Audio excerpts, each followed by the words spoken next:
Okay, looking at this freezer, there's two-door glass freezers joined together, two separate systems. And this one, the fan's seized up.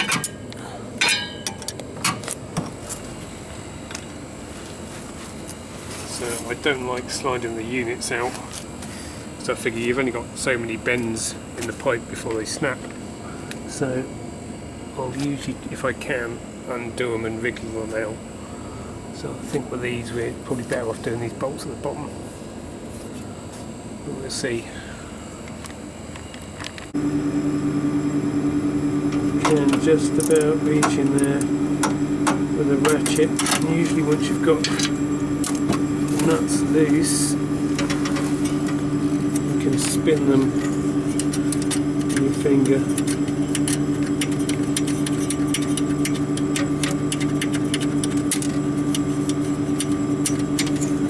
Try doing the mounting bolts, which are usually easier, but the studs are not captive, so they'll drop through and then you can't get them done up again. Took the blade off while it was stuck like that, it was easier. And then the date on this is the 6th of the 6th, 19, so it's not lasted very long.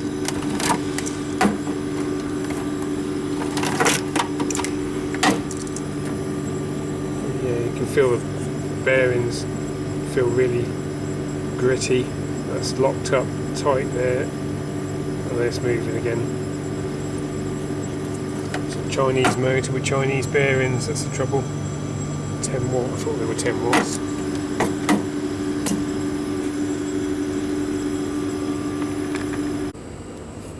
Took it apart just to see that back bearing's okay.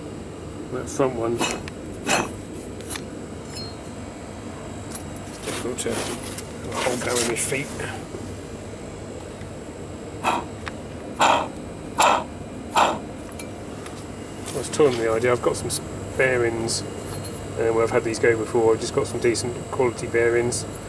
I was toying with the idea of changing it if the motor didn't look too bad, and that looks okay, it doesn't look like it's got too hot. But I can't get this out, it's stuck in there, so I might put a new motor on there instead.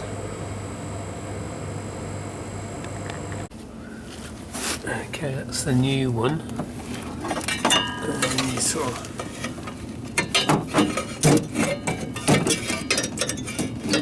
try and wriggle it.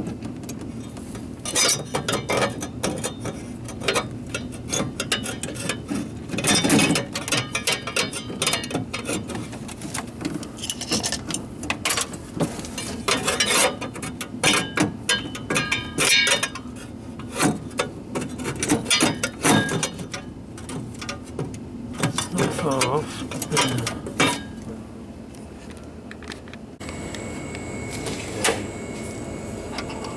Put a little ratchet spanner.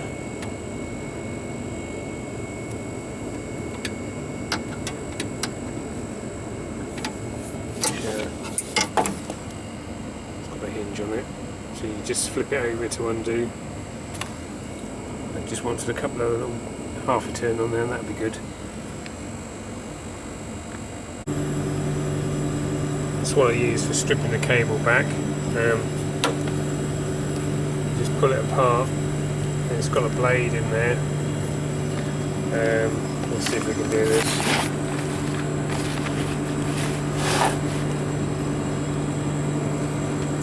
You just spin it round a couple of times and bend it.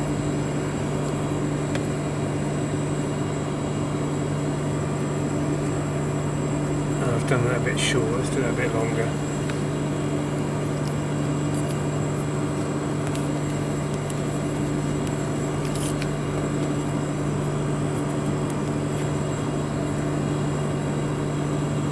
There you go.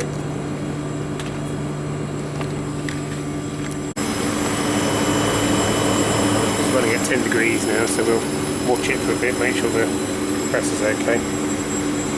That's getting nice and warm.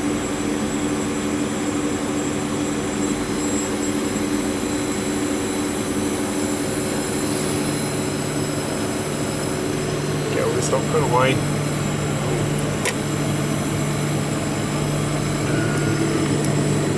See it. Pivotal. Had that for 26 years, 27 years. Socket set. Got a few extra bits and pieces in it now. It's quite handy. It's like a extension bar, telescopic extension bar. You can, it's got detents in there so you can set the length. It stores. I've got a few universal joint sockets. I think that's a 7mm. 7 and 8mm are really common. 7, 8 and 10, sort of like your common sizes for these little motors. And some of the bigger ones have an 8mm nut on the shaft instead of 7. A lot of the mounting bolts are 10mm. And we've got like a 10mm ratchet spanner. A 7 rather.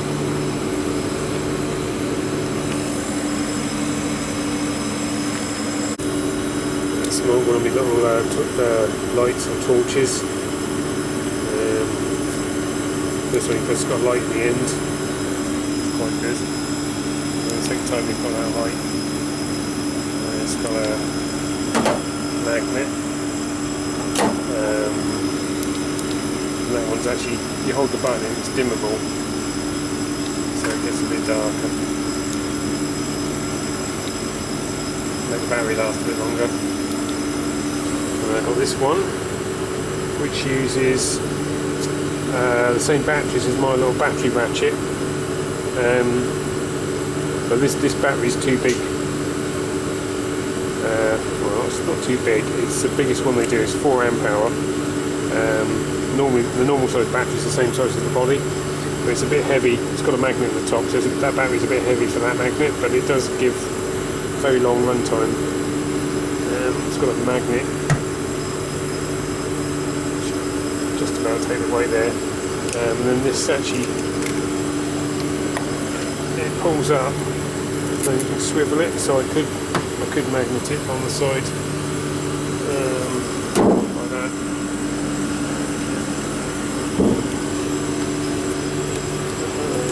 And then it's got a hook in the top as well.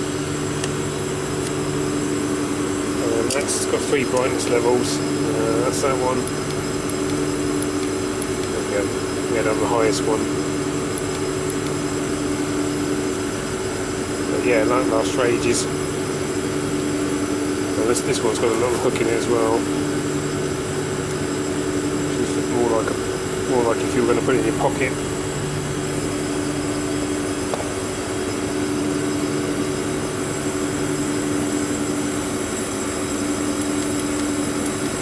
It's probably better than I was saying. Let's go and have a look and see how the temperature's doing. Now we're down to 2. So we've got cooling and the fan. And that fan set close to 2, coil temp is -8, so yeah, that fan's going to stay on, I would think. But yeah, you can tell the probe 2 is coil, and probe 1 is air temp. So if you want to see what the coil's doing, you can do that using that function. And also, if you suspect the probe's faulty, if you've got it turned off for ages so that the whole thing's the same temperature, you can check between the two, and if one's saying it's 20 degrees and then the other one's saying it's 35, you get like defrost issues where the coil sensor's faulty. It'll be reading higher than it should be. Down to -3. Let's see what that coil's at. So it's set again. That's the set point. Don't listen to me. Set, scroll, set, 116. So it's evaporate -16. Assuming that sensor's reading right. I don't think the we'd get that low if the compressor was faulty. We're just a bit worried it might be. Might have been damaged by the fan motor not working. And that is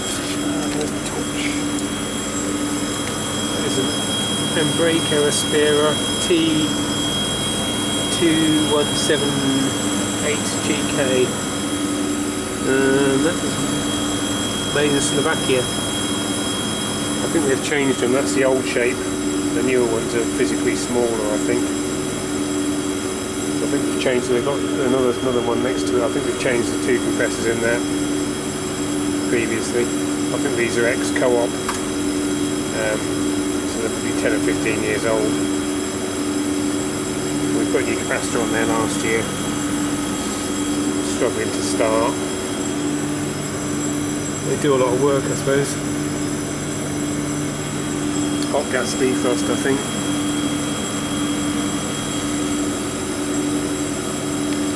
Give it another 5-10 minutes, and I think we might call it good. That one's running at -22 on the coil 10%, so what it's the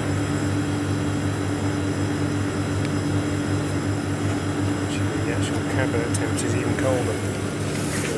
One of those is -22 over on the other two we've tried. And then we're down to -7 here. We're running -22 coil temp sensor. So I think the compressor's okay.